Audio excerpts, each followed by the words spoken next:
가사도우미가 필요하다. 월 100만 원이면 어때요? 아니면 월 100만 원보다 더 싸게 하면 어때요? 저는 가능하리라고 생각합니다. 가능하리라고. 여러분 이거 한번 보세요. 싱가포르입니다. 가사도우미의 월급 수준 한번 보세요. 예, 40만 원에서 60만 원 수준입니다. 예, 저는 이것을 보면서 말입니다. 우리는 왜 이런 거 안 하지? 이런 생각을 저는 엄청나게 했습니다. 실제 싱가포르의 월 평균 급여가 약 한 496만 원 정도 된다고 해요. 만약에 맞벌이 부부다 이러면 2배가 되겠죠. 그러면 외국인 가사도우미를 쓰게 되면 뭐 집안도 정리하고 아이도 키워주고 하는 가사도우미 말입니다. 그렇게 되면 싱가포르 입장에서는 어떻게 될까요? 저는 아이 많이 넣을 수 있다고 생각해요. 그러면요. 아이 많이 넣을 수 있다고. 예. 실제로 말입니다. 싱가포르는 1인당 국민소득이 64,010달러입니다. 대한민국의 1.8배예요. 거의 뭐 2배나 다름없습니다. 우리는 35,110달러니까 거의 2배입니다.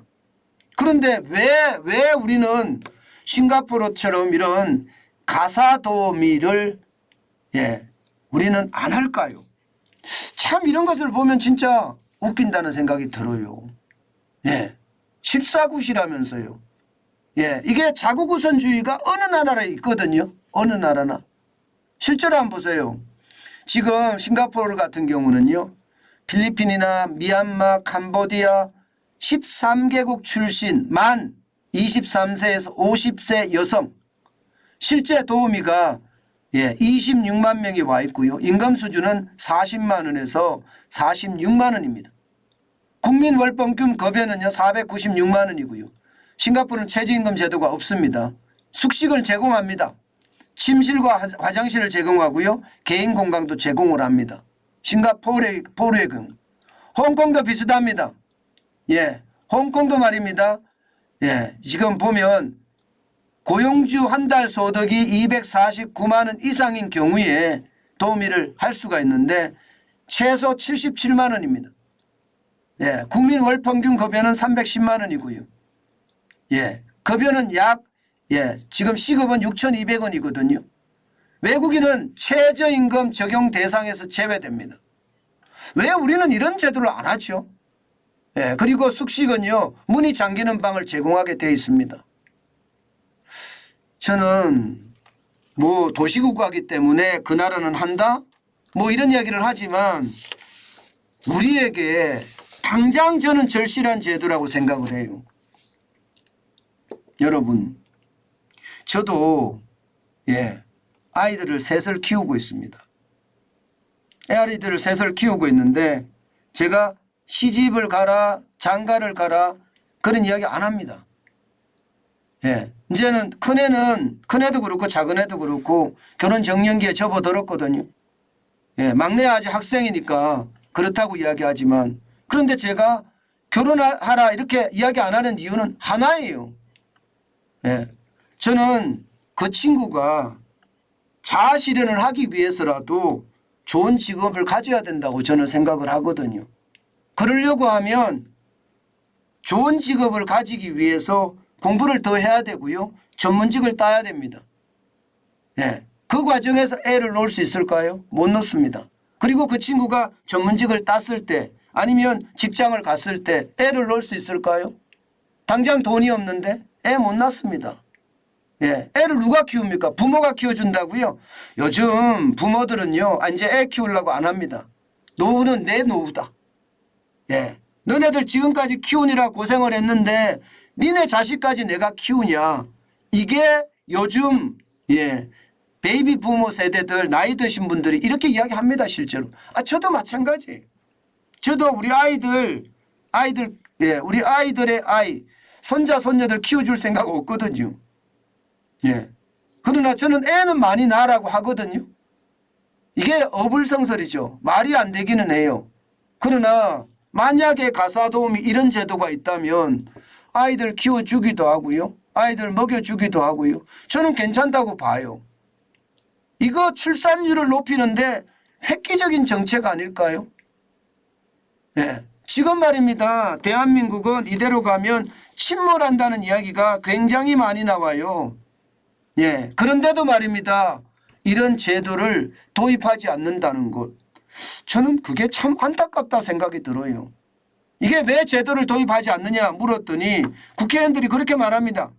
국제노동협약을 위반하는 거다. 게다가 불법 체류까지 많이 나타날 수 있다. 또 국내 가사 도우미들이 일할 자리가 없어진다. 예, 이런 이야기들이 진짜 많이 하거든요. 그런데 여러분 알다시피 가사 도우미 하면요. 지금 국내에서 만약에 쓰잖아요. 뭐 중국 동포를 쓴다고 하더라도요. 최저임금은 당연하고요. 예, 휴가권이니 휴직권도 다 보장을 해줘야 돼요. 그러면 한 달에 줘야 되는 돈이 뭐 아무리 적게 들어간다 해도 애를 키운다 이러면 400만 원 500만 원입니다. 아니 400만 원 500만 원 벌지도 못하는데 400만 원 500만 원 주고 어떻게 아이를 키웁니까? 이게 말이 되는 이야기를 해야지요. 세상이라는 게 그렇잖아요. 말이 돼야 되잖아요. 내가 버는 돈보다 더 많은 돈을 요구를 하는데 이게 가능할까요? 저는 그런 차원에서 보면 말입니다. 예, 저는 뭐 가사도우미를 우리 국내 분들을 쓰든지 아니면 중국 분들을 쓰든지 그것은 시장의 원리에 좀 맡겨줬으면 좋겠다 생각이 들고요. 지금처럼 말입니다. 최악의 상황에서 지금 출산율을 높이는 수 있는 방법은 저는 이 방법이 아닌가 싶어요. 뭐 국제노동협약을 위반한다고 이야기를 하는데 여러분 이거 한번 보세요. 미얀마 여성의 임금 비교입니다. 싱가포르에서 받는 돈은 800 싱가포르 달러예요. 78만 원 받습니다.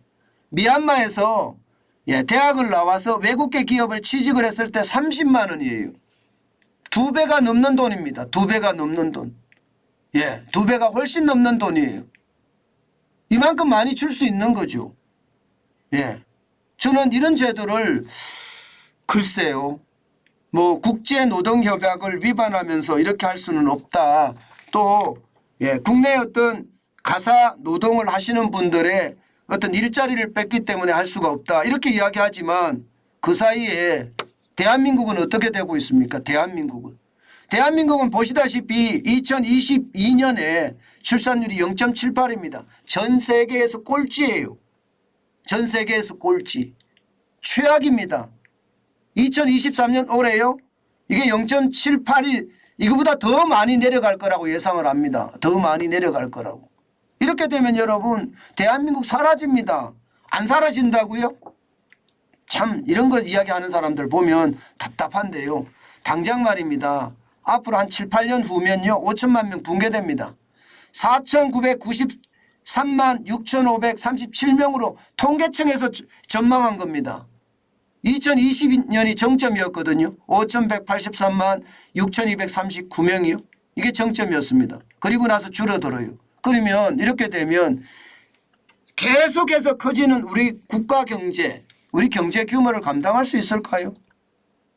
저는 출산율을 높이는 것이 무엇보다 시급한데 제가 가사 도우미를 이제 수입할 때가 됐다. 그리고 원칙적으로 싱가포르 같은 경우는요. 13개국에서 가사 도우미를 수입한다고 이렇게 이야기를 하는데요. 매년 그 나라하고 임금 협상을 합니다. 그 나라하고. 저는 그런 정책도 저는 나쁘지 않다고 생각을 합니다.